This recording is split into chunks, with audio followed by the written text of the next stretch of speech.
find the differences between the two that you're doing a scientific study on to compare?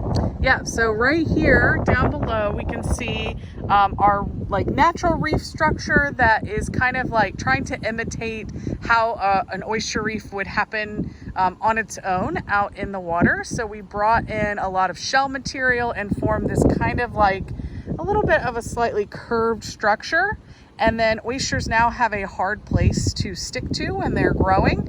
And if we go a little bit ways... Hold on one sec. Yeah. So, and last year, everyone, and we were in the pouring down rain, but this is actually where we put our oysters last year, right, Rachel? Yep. So our oysters from last year are growing, and now she's going to show the different one we're going to do. So when we built this structure, we also created another space right here on the other side of our marsh loop.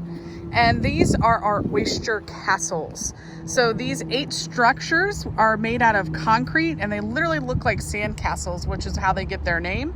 And these structures are also made of concrete, meaning they're hard for those oysters to grab a hold. And we can even see further down past the castles, there's just a mud flat, and we can still see some shell that's kind of washed up and is creating that hard substrate. So we're kind of seeing those borders along the creek where kind of like, where there's some like natural reef structures forming. And then this is one we created here, as well as the one that we are going to throw our oysters on over here today. And if you could look further down, you can see where our floats were, where our baby oysters grew all year. If you could see those white structures over by that dock. And if you don't mind, this is a great educational poster. Do you mind if I read this to them? Yeah, absolutely. Let's get a closer look at it. So this says, building an intertidal oyster reef. Although most are found underwater, oysters will form intertidal reefs in warmer areas from Virginia south. So when exposed to air, when we're talking about temperature and how it would affect growth, at low tide, oyster close up tight to retain water inside their shells. That's cool, Miss Bianchi. Yes, it is. This project illustrates 2 ways to create an intertidal reef, just what Rachel was talking about, using either natural shells as a base or using blocks to build oyster castles. And then it shows them how they were made. That's so cool. There's low tide, the difference between low tide and high tide. In 3rd grade, we know that tides are caused by what? That's right, the gravitational pull of the moon. And we're looking at these different oysters. So what a great educational feature they have over here at the aquarium. Check this one out, though. This is what Miss Bianchi was talking about, how we have some impact to cause some productivity and dysfunction. I like this, the good, the bad, and the ugly. The oyster population in Chesapeake Bay is less than 1% of what Captain John Smith found in Virginia in 1607. At that time, oyster reefs were so tall and widespread that they posed a hazard to ships. That is a really cool fact. And a fun fact is they used to harvest oysters that were the size of dinner plates. So when we talk about our oysters getting big, when they're, 20 centimeters, that is nothing compared to what they used to be. And so they were a big food source as well. So they had to get rid of them for the ships, and they harvested them. And then they also ate a lot of them. So changing over time from 1607, and you all have studied Captain John Smith, 4th and 5th grade. Where was that, I wonder? I wonder where that is. If you said Jamestown, Ding, ding, ding, ding, ding. You are correct. Over time, the reefs have been damaged by over-harvesting. That's what Miss Bianchi was talking about. do they know what that means though? Now that's a big word. So thinking about over-harvesting, we know what harvest means because we learned that from the community garden. But over-harvesting by sediments and pollutants coming off the land and by diseases. Restoring oyster reefs is one way we can improve the quality of the environment. So over-harvesting would be harvesting the oysters too much. Too much, taking it all. Yeah. Taking more So than here we have the good, the bad, and the ugly. Let's start with the good. Restoring reefs, that's what we're working on with the aquarium. Yes. Managing the oyster population, we're part of that. And putting them in sanctuaries, which is exactly what we're doing now. So we're working to restore them, we're growing them and helping them out. This will be batch 14,000. There'll be 14,000 back in over the last few years. And these sanctuaries mean that nobody can come and pick them or harvest them, and that the aquarium does watch over them and protect them. And they are protected. And then our favorite word is sustain the population. So this is a great example of sustainability. And then restoring the wetlands. And then the plants trap sediment from runoff that can smother new oyster reefs before they have a chance to grow vertically. The bad, we talked about over harvesting, dredging, clearing marshes and forests.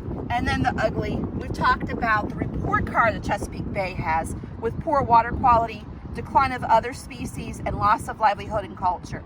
So we are a part of the good. We were working on the bad, and we are trying to go way away from the ugly. And we have heard there have been positive results of the water quality with the replenishment of oysters. So that's why we are working so hard to do this. So thank you everyone at Virginia Beach that is part of this Virginia Beach Sustainability Project with our partner, the Aquarium, our next door neighbor. They're so helpful for us. All right, so are we ready? We are. We were born ready. Yes. All right, so are we gonna go over here, Rachel, or over Yeah, you can go right over here. Right here. And so Rachel, you were saying this is the mud flat sanctuary areas, not the castles, correct? So yes and no. The castles are right over here. This is the reef that we created with old shell material. So past the castles is the mud flat where like it's just happened naturally without our input. And the reason we want this reef that she had said they built here is because these baby oysters want to attach to older shells, bigger oysters, and that way they continue to grow or colonize, which is what they like to do together. Yep. So fun tip, where would you like us to throw them in? Wherever you like, anywhere you see shell so that they could attach to something hard. Right. And I want to wish our oysters So look at how well. little they are compared to the other ones. We thought they were so big, right? This is an interesting year, 2021, 2020 because of COVID. So we wish you well and we wish you good health. And we still made it happen during a pandemic. Virtually, we did it. During a pandemic, this is the one that we'll always remember. Look at these beautiful oyster babies. Good luck and enjoy your life. Grow well, grow big. Grow big, grow strong.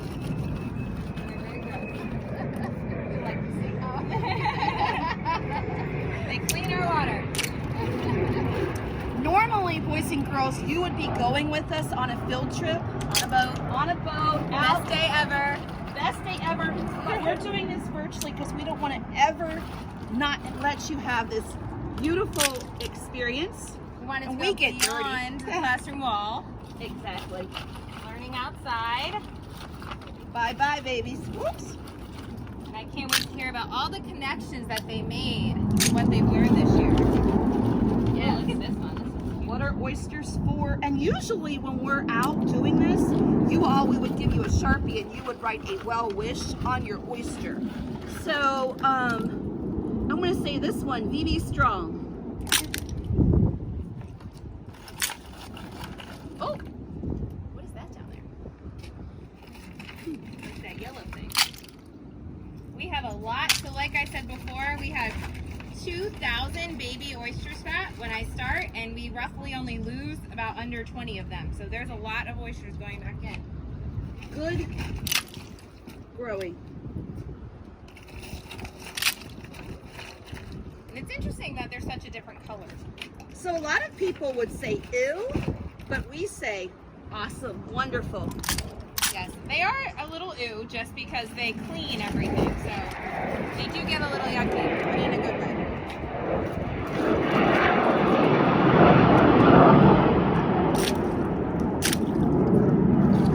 So many. So I'm looking at these boys and girls. We do a lot with inquiry, so I want to give you a close-up of I wonder. So when you're looking at these, what are you wondering about? So I see so lots of little organisms.